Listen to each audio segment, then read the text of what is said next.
At least that's the opening sorted.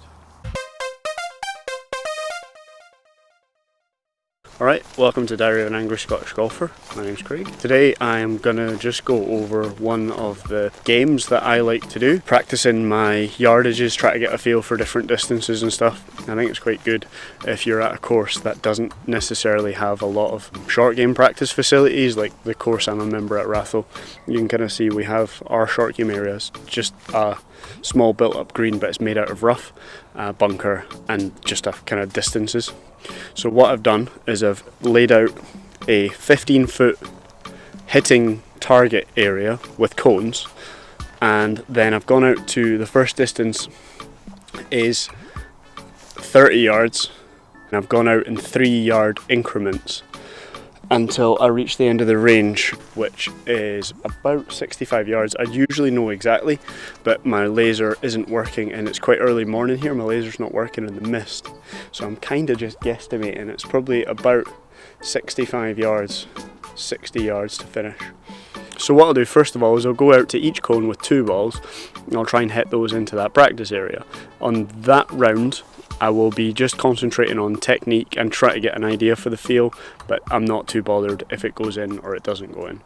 On the third round, so I'll do that from every cone, then I'm finished.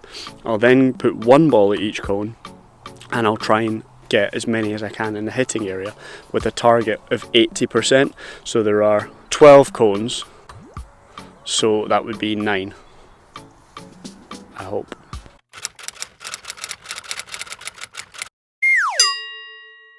I hate doing maths on here. This first distance is, like I said, usually I would know exactly because I laser it, but I'm pretty sure it's about 20 yards.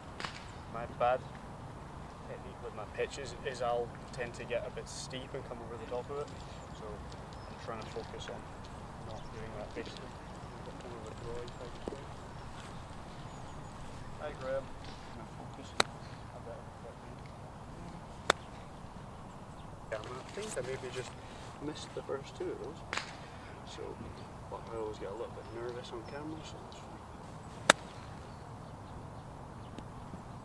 First ones, I'm not too bothered about anything in terms of, I'm not massively bothered about it going in. I'd like to get a bit of a feel for the distance so that on the test one I can maybe get it a bit better, but it's not the end of the world if it doesn't go in. I'm more focusing on the technique, which for me is feeling like everything stays in here and I get like a bit of a gap. I would pick it up as if I'm hitting flop shot and try and close that gap off, turning back, turning up, and then on the way down just feeling like that elbow gets tucked in, because my bad one, as I said, is that goes over the top, so the opposite of that would be if it goes down, so pull that elbow in and hopefully hit some decent wee pitches. So everything together to the top and then that stays. Come on dude. Everything together stays, and that's a nice pitch, but that's what's so hard. That was like a really nice pitch. But when you concentrate so much on your technique with these shorter shots, you just completely forget about how hard you're hitting it. That flew it by a good distance, but it was a good pitch. So same again, just less. That's a good pitch. Yeah, I landed right next to the flag. Right next to the flag. Like I've said on numerous times on this, I'm not the person who would be giving advice to anybody, and I'm definitely not trying to give advice to anybody. I would say always go and see a pro, but there's a couple of things that I do that I think are quite useful in terms of finding out where you're at. One of the things is if you colour half of the golf ball when you're hitting pitches and you line it up so that it's straight like that when you're hitting it on the ground, if that makes sense, so not like that or whatever. When it flies through the air, you can see how it's flying. So if I rock up and I look at it and it starts, you can see it's doing that in the air. I know that I've got a strike problem that day. Depending on what way I can see it moving, I know if I'm coming too much over the top or if I'm blocking it. I will put this down and see if you can see it. I don't reckon you will be able to on camera, but it's very good to do. Just line it up on the ground like that. Line up on the ground. Once you line it up on the ground, as I say, hit the pitch, and you can see in the air yourself what way it's moving. It's really quite good.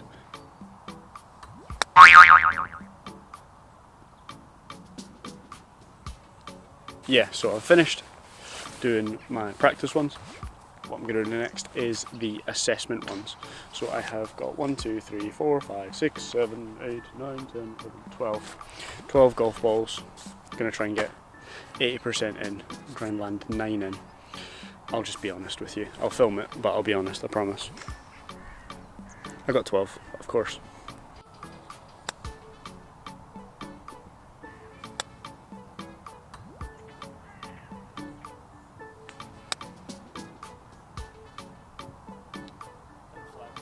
Point of doing this is that it simulates pressure that you feel on a course when it really matters, which is great today because I'm filming it. So I've got already immediately from the start. You don't usually get the pressure until like the last few when you're trying to get your pass number or whatever, but I've got the pressure immediately because I'm filming it, which is nice. And there's also loads of people around, and there's loads of people beyond where I'm pitching to, so I've got the added bonus of don't knife it, like thinking about killing people, so that's fun.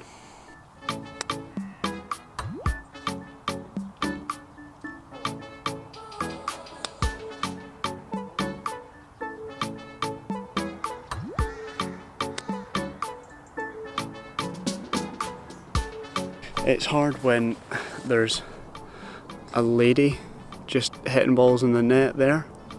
So, I mean, it shouldn't be in your mind, but it is in the back of your mind about knifing it into that lady. This is the 7th. I've got 4 out of 7. Before one more miss. Not the way to think of it.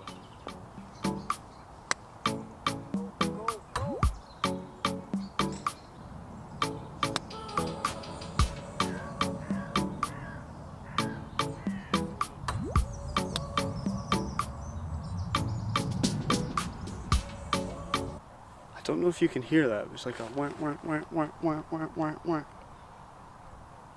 There was a massive goose just flew overhead with such a good wildlife section. Oh, here it is. There it is. There it is, I think. Oh no, he's maybe doing laps. I'm gonna get it next time.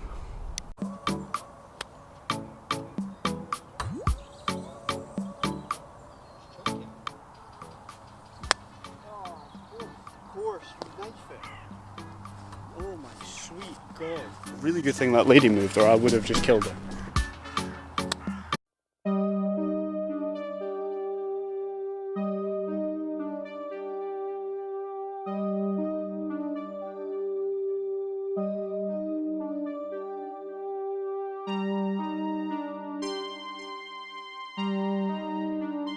At least that's the opening sorted.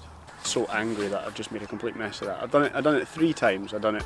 The first 2 times it was fine. I think I scored like 7, 8. And then you put the camera on and you just become a completely different person. It's so annoying. But I guess that's why I do it, to get that pressure. Because I don't do any second takes or anything. That it is annoying because you feel like you want to portray yourself as a good golfer. Or I feel like I want to portray myself as a good golfer.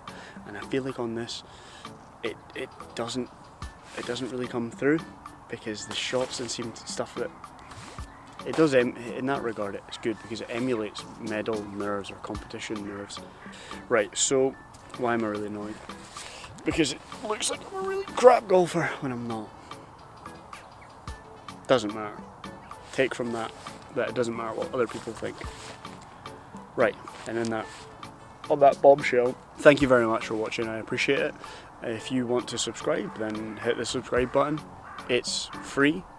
Someone asked why is it called subscribing if it's free? Like it doesn't cost money. Basically all it means is that when I do one of these videos, you get notified. Like it comes up as a little alert and just says I've posted a video, so you can watch it if you want to watch it. Yeah, that's all it means. Anyway, thank you very much for watching. If you want to subscribe. Share it with people if you want to share it with them. I don't know. I always yawn at the end of these. Thanks very much. Cheerio. Meow, meow, meow, meow, meow, meow, meow, meow.